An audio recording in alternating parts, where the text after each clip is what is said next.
It's the Daily Comedy News with your host, Mark Pires. Join us for breaking headlines and all kinds of comedy shenanigans. Brought to you by The Beat Seat.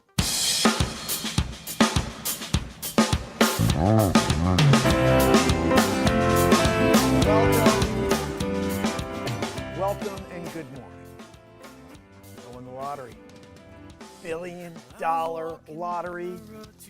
Tickets right here. I'm going to CashApp. I'm going to go and buy everybody a Ferrari Testarossa. That's right. You get a Testarossa. You wanted a nice Italia version, the 460 or whatever it's called. I'm sorry, you're getting a Testarossa, 1986. And we're buying every single Testarossa out there. Everyone's getting one. Welcome. It's April Fool's Day. We're here. Harvey in the house from the top. Oh, goodness. It's great to see you guys. Let me see. I got a few people here from the top. Let's just see who's here. The W in the house, Tanya D and J.E. J.E. wants free beat seats for the war. You know, that's something maybe we'll do, free beat seats and a Ferrari Testarossa. You're getting both. Yeah. Like, what a day to tune into the MarkinsPires show. I just thought I was getting some comedy news. Instead, I'm getting a Ferrari Testarossa. And a beat seat. The beat seat, you can throw it in the back of the Testarossa. You may have to strap it to the top of the Testarossa. Not really much room in a Ferrari Testarossa, you know. Oh, what? You want to put him in the back seat? No. Back seat, Testarossa, it's where the engine is, you know? You got a frunk in the Testarossa, you know? Maybe you could throw the beat seat in the frunk. You leave the frunk like half open, you strap it down. A couple of zip ties or something, you know what I mean? Bungees, you're bungeeing it. Bouncing the beat seats in there, making music. But you got a Ferrari Testarossa. Oh, goodness. Mr. Deeds buying everyone a Corvette. Yes, exactly. With my black foot. You know, I got a gangrenous foot. Mr. Deeds. You know, my favorite, John Turturro is awesome in that movie. He plays the guy who gets, I can't think of his name right now, but he winds up getting all the money at the end. It is my birthday. Turturro's awesome. He's also the genius behind Jesus on The Big Lebowski, if you never saw that. Nobody voted to Jesus. I used to do impressions of all those guys. Walter, what are we talking about, Walter? What's that, dude? Right? Shomer Shabbos. You guys know. We're here doing it. Welcome, Monday morning comedy news. We're in the process. We have Joanne here. She's wheezing. And what's happening in the news today? We're going to get into a couple of news stories like we do daily. What I like to do, and I don't know if you guys have found any of my comedy news stories yet, but I like to just get into things, no matter what it is, and turn it into a lighter story. So it could be the worst thing going on, worst tragedy in the world, and I'm trying my best to make comedy out of it to break you away from the craziness of this world, a little bit of the dire and dramatic effect of that event. For example, the bridge collapse the other day. I didn't take the approach of, oh my goodness, let's find out who's on the ship and is anybody who wants to contact their families. I made a comedy about a guy named Igor that's freaking taking the ship into the bridge for Vladimir Putin. And it's funny. To me, that's funny. I don't know. Comedy shouldn't have lines. Zabroski on the line for a Zabrosk. Woohoo!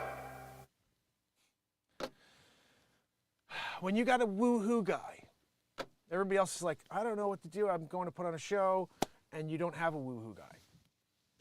I got a woohoo guy, you know. Anyway, let's get into the news here. Joanne, do me a favor. Pop me on the screen double-decker style. I see you did that, thank you. And can you get us a news story? I see you can wheeze, that we understand.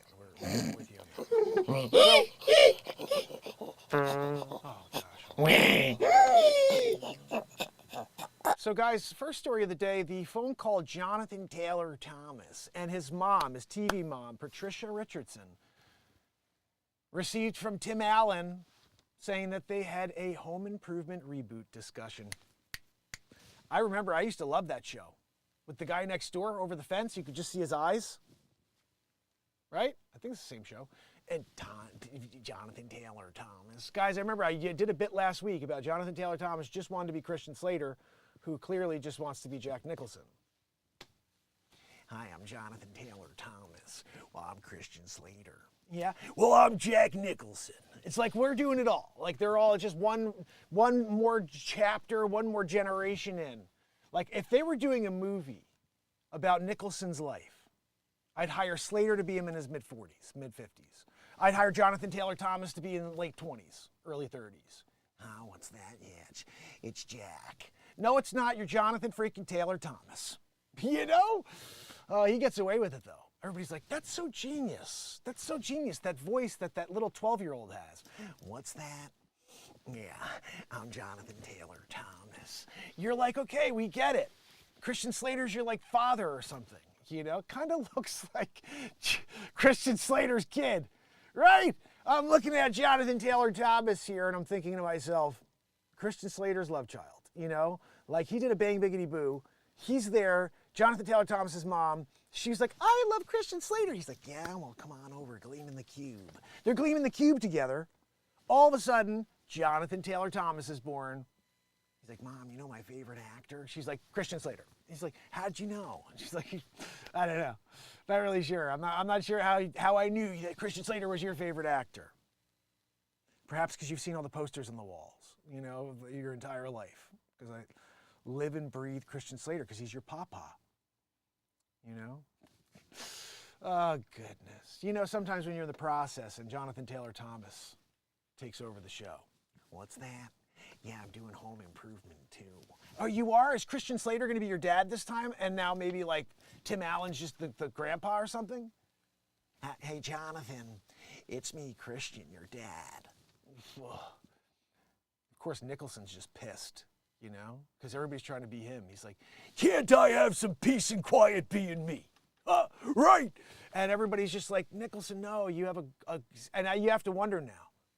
Look at Nicholson's eyes. Then look at Christian Slater's eyes. I'm pretty sure that Nicholson banged it out with Christian Slater's mom. She was like, I love Nicholson. He's like, yeah, come on over. Here's Johnny, right? She got it, had the baby, Christian Slater style. He's gleaming the cube, you know? And then he does his story later on and makes the baby of Jonathan Taylor Thomas. What's that, guys? Jonathan Taylor Thomas, right?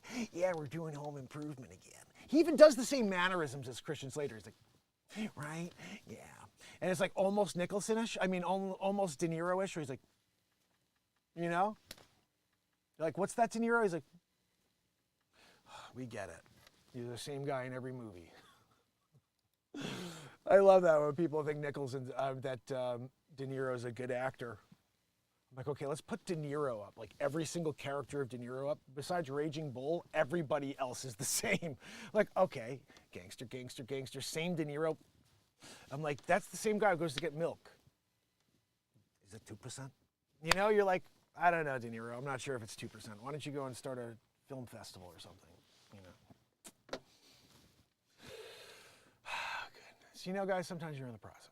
So apparently severe weather poses threat to 50 million Americans from Texas to Virginia. Guys, stay tuned. This one is a very scary story. We do scary stories here. Now, you get that everywhere else. We're here to just laugh a little bit. Wide-ranging storm system is moving across the country, bringing the threat of severe storms. That is, it's real. I mean, I'm not saying that, but there's flooding, there's snow across the parts of central and eastern U.S. From Texas to Virginia.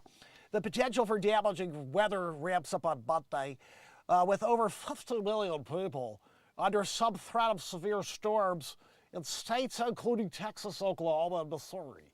I wonder, can we do it as alleged, or so you're like, what is he saying? Okay, it's Hammerlin Jameson does this. This is one of my characters. He's a drunk news reporter. Hammer, I got a mustache. Where's my freaking mustache? You know, when you're trying to do Hammerlin Jameson and you don't have your mustache on. For Hammer Jammer. Hammerlin Jameson! I'm in the studio, we're doing the news. Had a couple bottles of Jameson before the broadcast today. My mustache is not on. Anyway, guys, Hammerlin will come back another day. We're going to do that. Clapper, welcome, by the way. I just want to say hi to you. Please join me on X, Rumble, or YouTube. This is the longest running daily variety show on earth. I've been live every day since December 31st, 2018. That is not a joke. Every day, every single day. And they kept this show from you because it's harmful. Yeah, if this show's harmful, we live in the Twilight Zone. And now I just confirmed we live in the Twilight Zone. Here we go. The main area of interest on Monday stretches from northeastern Texas to western Indiana, where the Storm Prediction Center has an enhanced risk of severe storms, level 3 to 5. Joanne! Joanne, stop the wheezing! Anyway,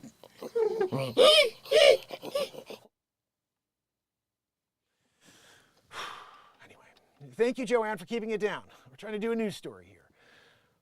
Dallas, Fort Worth, Oklahoma City, Springfield, and St. Louis are among the cities in enhanced risk areas. Guys, the main threats are tornadoes. I'm not ready for a tornado here in Connecticut, okay? Large to very large hail. They're talking about hail the size of a small Yugo. Like, did I say small Yugo? Because the Yugos are small, all right, all Yugos. It's like a Mini Cooper hit your house. Greater than 2 inches into I was thinking 5 feet about, but I guess that's end days, end times. The severe threat will peak in the afternoon/evening in the southern plains, with the greatest threat for the Ohio Valley being in the evening/overnight period. Guys, I don't know, how do you prepare for something like this when one day we are getting hit with, like, you know, I'm talking about massive hail, like the size of, let's call it a basketball. I've seen a couple videos where you see windows just exploding with hail hitting them. Like, oh my goodness. Like, this is, I don't know. I'm a little nervous. Like, honestly, we got this total eclipse coming in like a week. We got all these crazy weather events going on across the world for so long now. Tornadoes, and then we have like volcanoes, or it's like, is this what they talked about in the Bible, in my 1775 Bible? Is this what is going on in the world as we're here in the end moments of it all? Oh, goodness, so scary. The flood watches are in effect for over 8 million people from eastern Indiana to western Maryland. 1 to 4 inches of rain. Guys, okay, I'm just saying, like, we've never gotten like 4 inches of rain. We've got like 1.5 inches, maybe 2 inches, but getting 4 inches of rain, like, what is going on in the world? And people say, well, it's climate change. Well, I think the climate always changes. I think regardless of us, it will change. It has changed. It's gone up. It's gone down. There are times in our history where it was really warm on planet Earth and times where it was colder. We know we were at an ice age for a little while.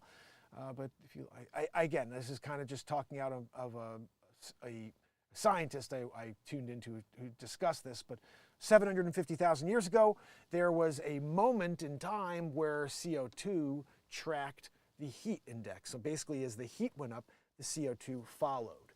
And so what happened then is eventually when the heat comes down, the CO2 doesn't drop with it immediately. It takes time, but it did follow the heat. It wasn't the other way around where the heat follows the CO2. And they don't want to talk about that. They want to say that CO2 is the movement and the cause for all this. But if you understand that the CO2 in our atmosphere is 0.04% of our atmosphere. I want to say that again, 0.04% of our atmosphere. It's not 5%, it's not 20%, it's not 30% of our atmosphere. It's 0.04%. So you tell me, with a mind that can think critically, how 0.04% of anything can affect the entirety of it. It's stupidity, really. And then you're like, oh, are you a scientist? Do you have a PhD? No, I have a mind, and I could use my inner compass that tells me when you're full of fucking shit. Sorry, I muted one word there, but not both. But I mean, it doesn't make sense when you learn the science behind it. It's 0.04%. It's like, yeah, there is definitely change out there. It's not, you can't say there's not, but you can't say it's because of that, because it's not because of that. That's one little minor detail in the entirety, and you're talking about 0.04%, not 4%. 0.04% is not even 1% of our entire atmosphere. It's less than half of 1% of our atmosphere.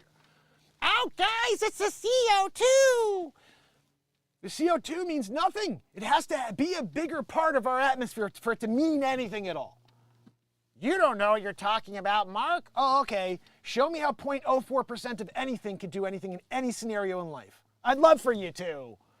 Explain to me how 0.04% of effort can get you 100% in any type of situation in life. 0.04. And the scientists don't even know. A lot of them are like, I don't know, 5%, 20%. They're all like sitting on a panel in front of the Senate Judiciary and they're going, well, I'll take 5%. Everyone's like, 20%? They're guessing. They're guessing. They don't know. And the guy who has the science in front of him says 0.04. And they're like, and this is the first time these morons had their world shattered. They've been studying this for years on how to get us to do some crazy thing that doesn't benefit our world at all. Just destroys eviscerates our society, our economy, and our way of life for a future that doesn't exist. Oh, we're worried about the people of the future. We don't give a crap about the people living in the time now. We're worried about 100 years from now. Well, why don't you do good on the people now and stop lying? 0.04%, guys. That's fact, 0.04%. I didn't make that number up. They made up numbers. They create all these different scenarios of fear. Oh, and look, it's happening, yes. Volcanoes, earthquakes, natural disasters, across the board, yes. But it's not because of CO2. If it was, it would have to be a bigger part of our atmosphere. 0.04% of it. 0.04. It's like, we're totally in the twilight zone, guys. Everything you hear is total freaking ridiculousness. Oh, guys, the CO2! The CO2! You mean the 0.04%? Did I just drop is my mic still on? The freaking, hold on a minute. The 0.04%. I expect it to be like 30%. I expect it to be like 20% of our atmosphere, or like 50% of our atmosphere is CO2 or something. 0.04. You tell me what you think about this. Well, Mark, I am a scientist / PhD in climate ecology and with the future of our generation, master of my industry. Okay, 0.04, let's talk about it. Let's talk about 0.04. Oh, well, if you did 0.04 of this, it would be worth a lot more. No, you can't tell me any scenario in life where 0.04 of anything means anything, it has any value at all. If you have 0.04 of $100, you don't even have a freaking penny. Oh, but I could affect something with that 0.04 cents. You can't do anything with it. You're the minority shareholder of the entirety of what's actually going on here. Stupid. It's just stupid. And yeah, okay, if I'm wrong on the 0.04, someone show me. But this guy said to all the climate specialists and geniuses, it's 0.04, and they look like they freaking had a spotlight in their faces. Like, bah, bah, bah, bah, bah, while we were told. You have to, in a way, the problem is that the people who teach the horse shit are the ones to be blamed, because everybody else is like, okay, I got my degree and my license now because they told me this is how I do it. And A = B = C. And none of it's true because they just want you to do whatever they want to do in order to fill up their pockets. I mean, this is all ridiculous. Just found out the other day that people who treat others with the big C, let's say that, because I can't talk about anything anymore. I get like channels pulled down for just saying what's true. But if the people who treat the big C with a thing that's called, I can't say the word, emo, when you put a CH in front, okay? People that treat people with emo with a CH in front, they make 60% of their income by pushing emo on people. They love the music. They push it on people. And it's not they push it. Look, and that's where I talked about this with my wife. She's like, doctors are great people. They're not doing anything wrong. They're told that's the protocol. They're told, okay, someone has the big C, you give them the emo. You give him emo. By the way, you're also going to build the freaking hell out of it. You know what I mean? But you give them emo. That's the thing you give them. You don't try things like Essiac or apricot seeds, however you pronounce it. You don't try those things. You do the emo. And when they do the emo, 60% of their income each year derives from the emo. Now, is that doctor doing something wrong? No, they were told that's the treatment. That's the protocol. That's the way it goes. But big picture, you're like, we know there are other things.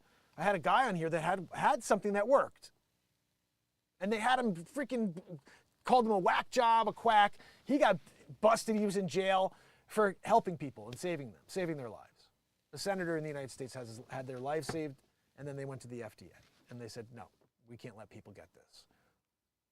Can't let people heal. You can't have people get better.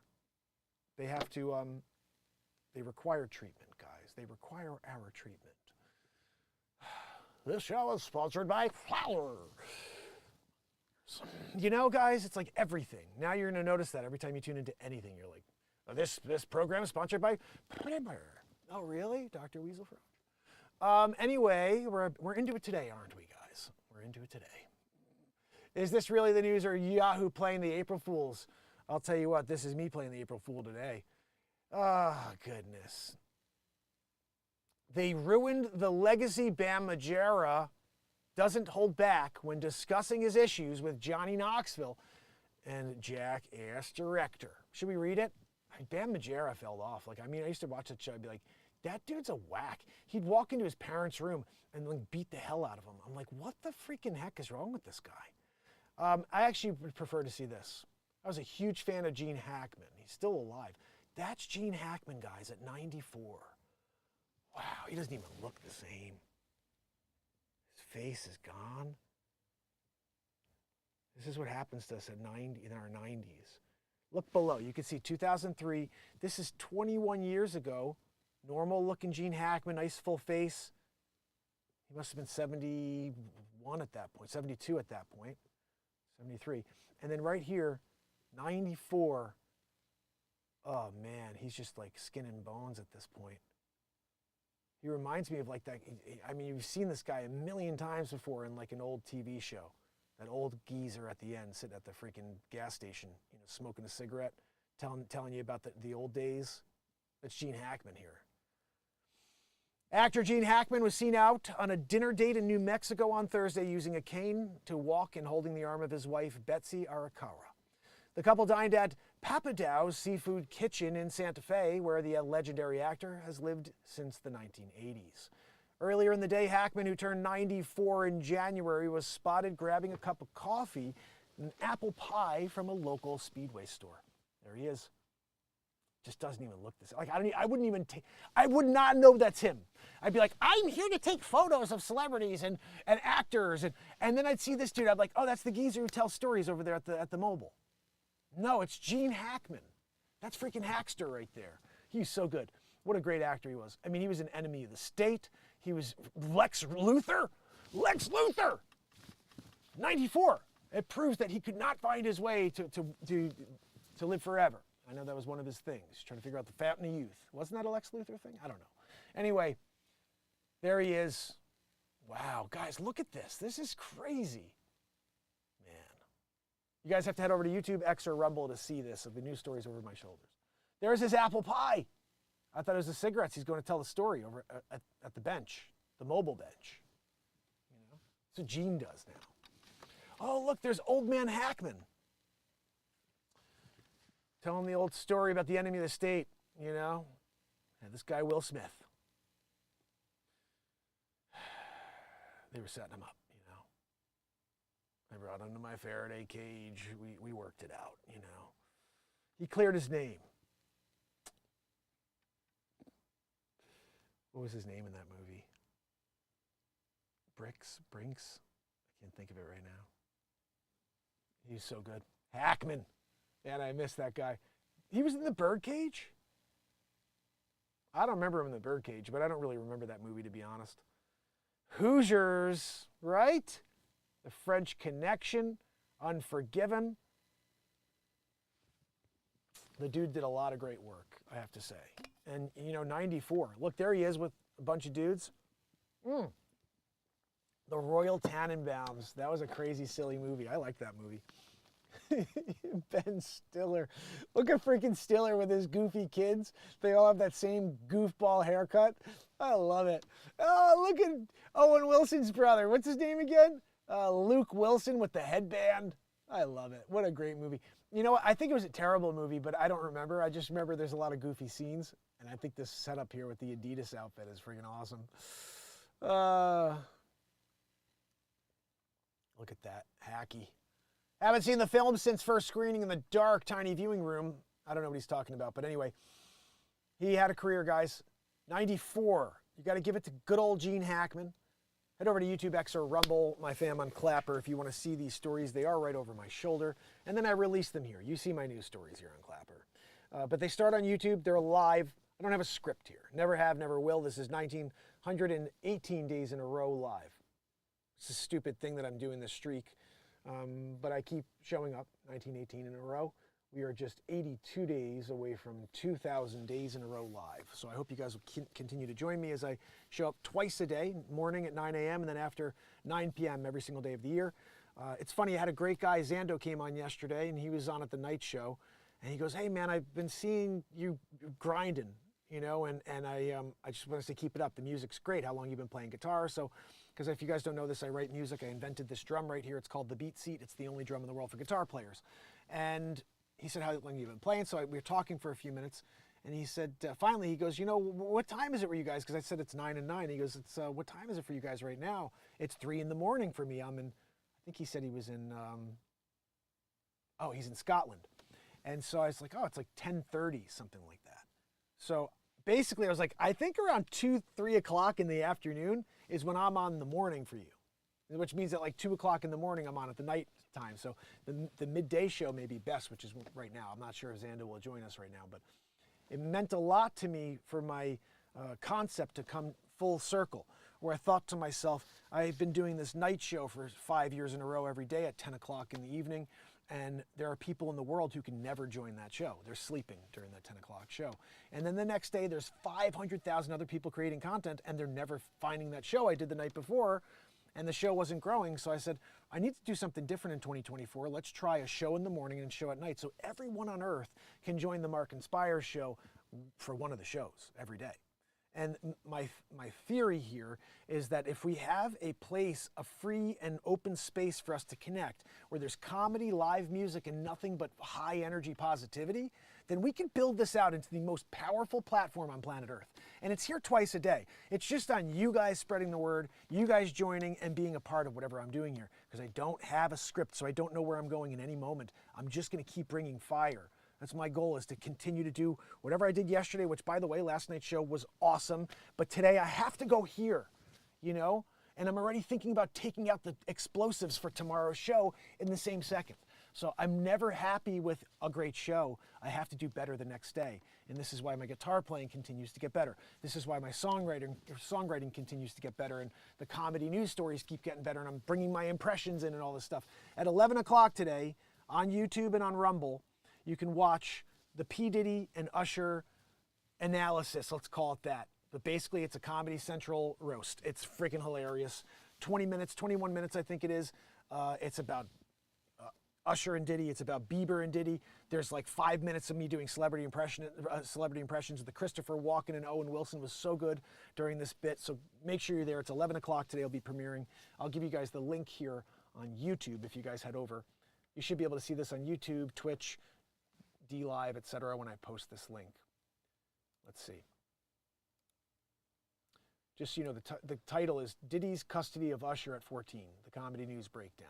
All right, that's what it's called if you're looking for it online. Let me see if I can pop this on for you guys here. Main girl is in the house. I love it. All right, let's see who's here with me, because I've been over here with you guys clappering it. J.E., Tanya, VW, Harvey, Main girl.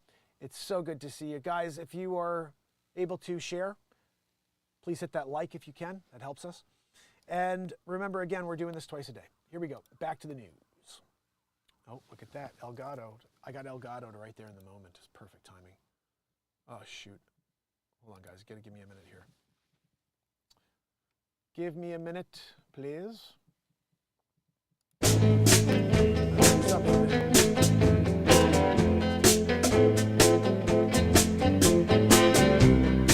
Set sail. So are you waiting there? Always pensive, always deep in thought. You got nothing to say. You stand by as though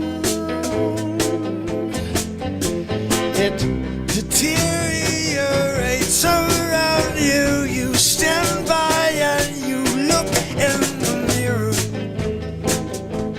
wondering how do I look when the world you know is gone and no one gives a damn anymore, but you keep staring deeper into your soul.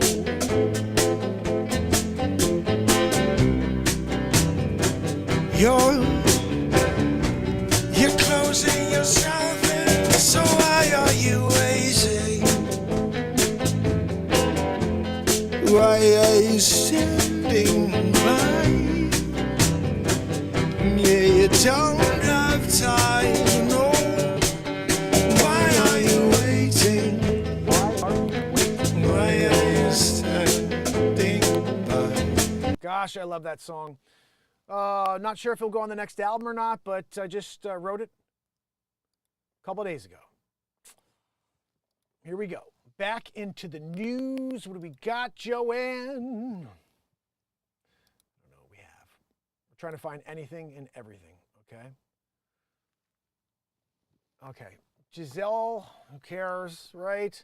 Brittany Mahomes, who cares? Guy Fieri reveals son Ryder asks his girlfriend to prom with a restaurant menu.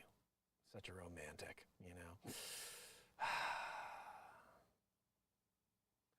Let's see what else we have here. Roadhouse's action sequences look awesome. You guys seen it yet?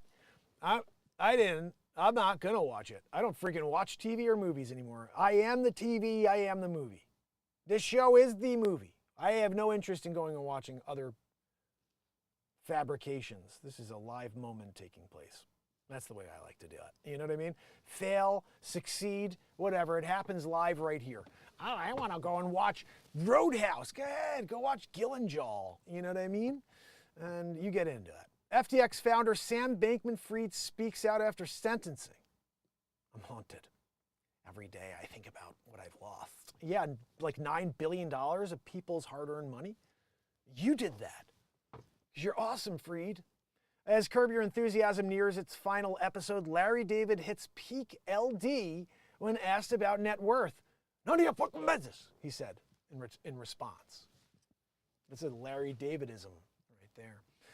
Taylor Swift, who gives a crap, John Rahm and his wife Kelly Cahill announced they're expecting baby number 3. But guys, by the way, when I say who gives a crap, I already gave Taylor Swift and Kelsey a 15-minute awesome piece of comedy news. Go check it out on my YouTube channel. It'll make you, you'll have to pee-pad it. Bring the pee-pad. You're sitting on it. Just in case. Because that's a good one.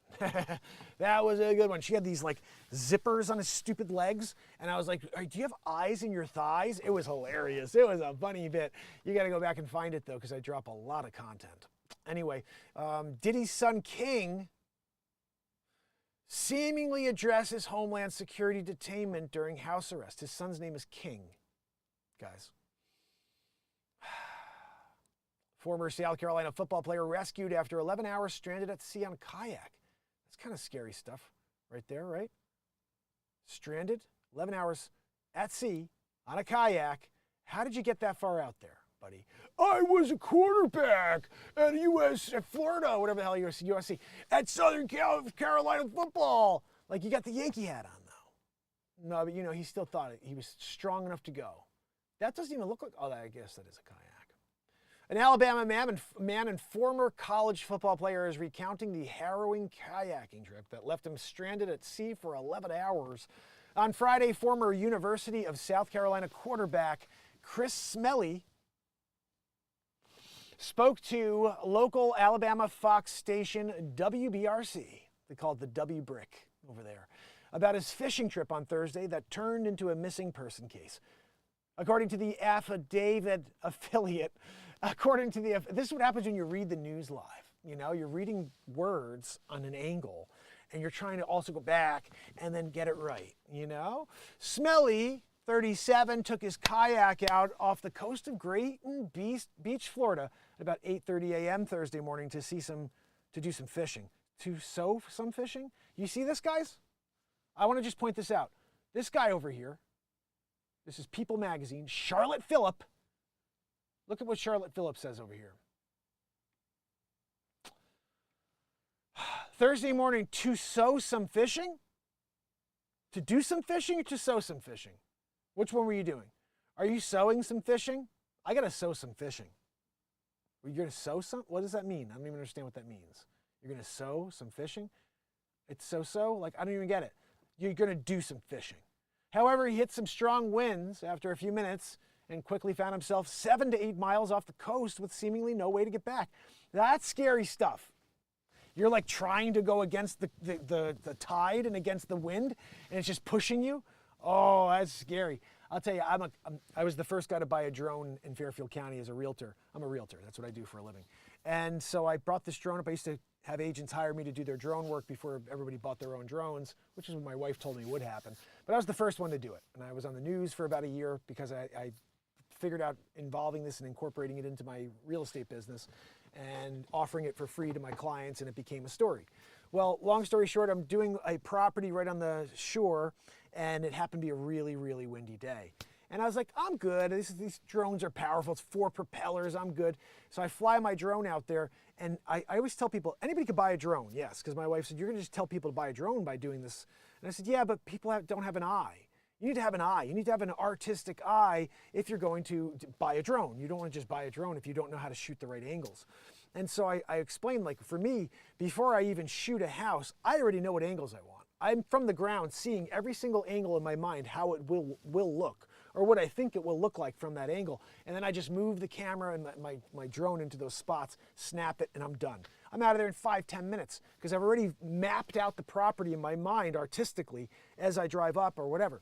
So I see this one and I'm like, I got to get a shot from over the water, shooting back so you see the entire shoreline of water and, you know, the little ripples of water going towards the shore, and then you have this house there.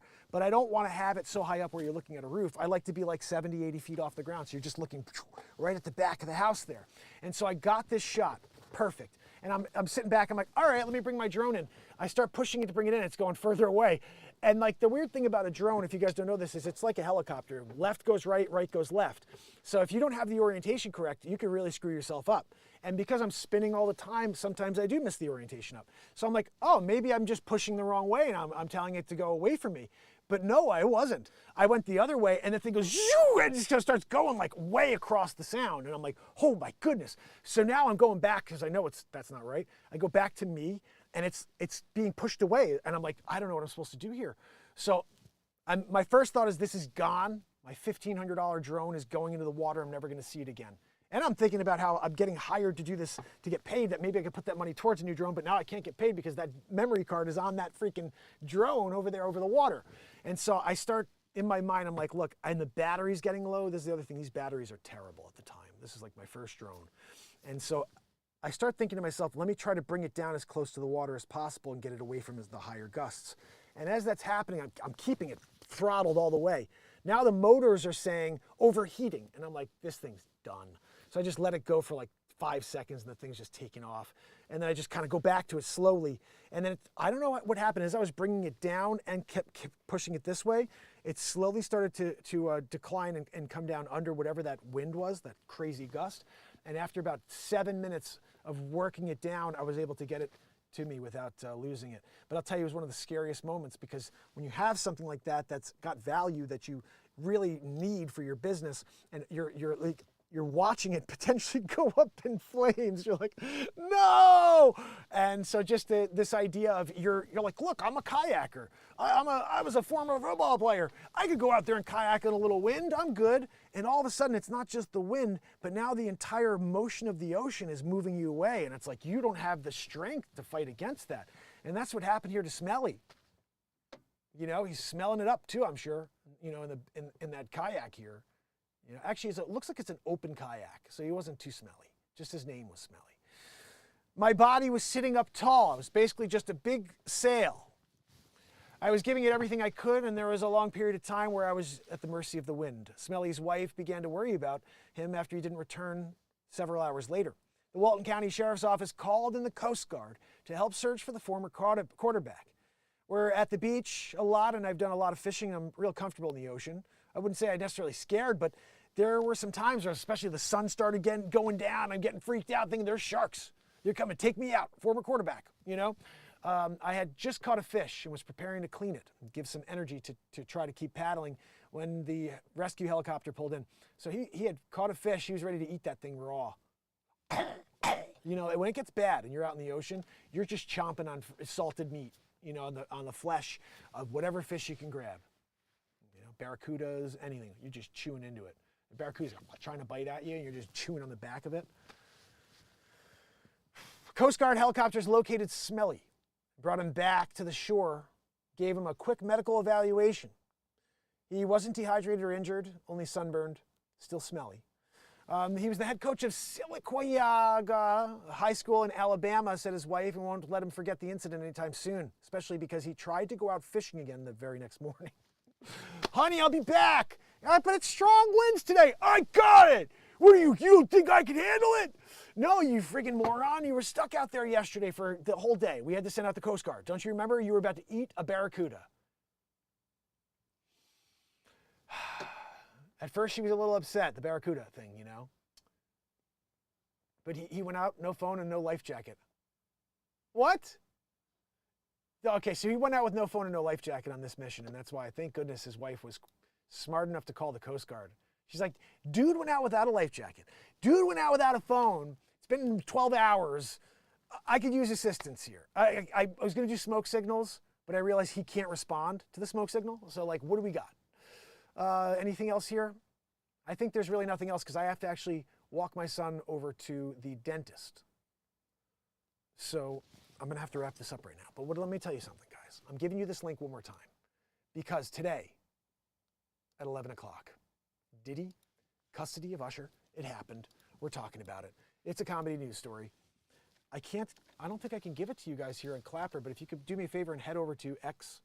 No, you can't get it on X. I haven't uploaded it there yet, but Rumble and YouTube, it will be live at 11. It's just 45 minutes from now.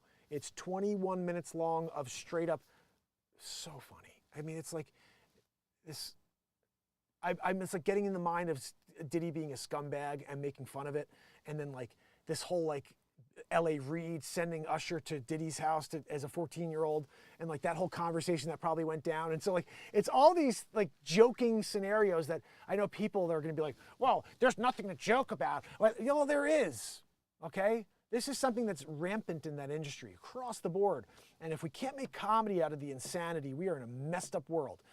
So my idea always is to make as much comedy as possible out of these traumatic and devastating events, disturbing events. Like, yeah, people can go out there and they're all doing the Diddy, oh, what was Diddy's mindset and what did he do to him? I kind of made comedy out of it, okay? And that he is the pedo we think he is. And it's just a joke. It's all comedy. There's no offense except for making people laugh. And he won't like it. He won't like the jokes I made. But when you find yourself on the chopping block on the MarkinsPires show, you just gotta take it, Diddy. You know what I mean? You gotta take it. Just like all those little kids.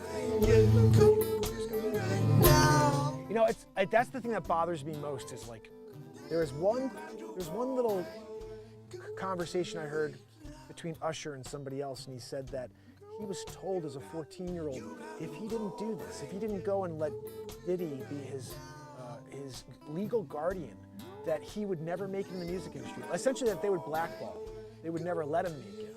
It's kind of the way he was explaining it. Like, they told me I'd never make it if I didn't do this. I had to go do this or else I was done. Like, you're 14, dude. You're very talented. So the idea that I always have an issue with here is when you try to manipulate a child into thinking things, because you can. It's easy to do that. Children are very easy and swayable. So when you take a 14-year-old who's got talent, like Usher or Justin Bieber, who's also a part of this comedy news story, and you tell them things like this, like you'll never make it unless you go and live with Diddy, unless you let Diddy do and tell you to do everything that you do it all. No questions asked. It's manipulating a child. So anyway, all right, I got to get going. I'm getting notifications that I'm going to be late. I'm not going to. It's 5 seconds. Harvey, main girl, I appreciate you. Over here on Clapper, I got Jade Rodriguez, Amira, Nikita, and Gatachu. You guys are awesome. Thank you so much for being here. Please join me again later. Join me in 40 minutes for the comedy news story. P. Diddy, Usher, Bieber. It's a roast. We're having fun. I hope to see you. All right, guys, I got to go. I will see you later. Okay?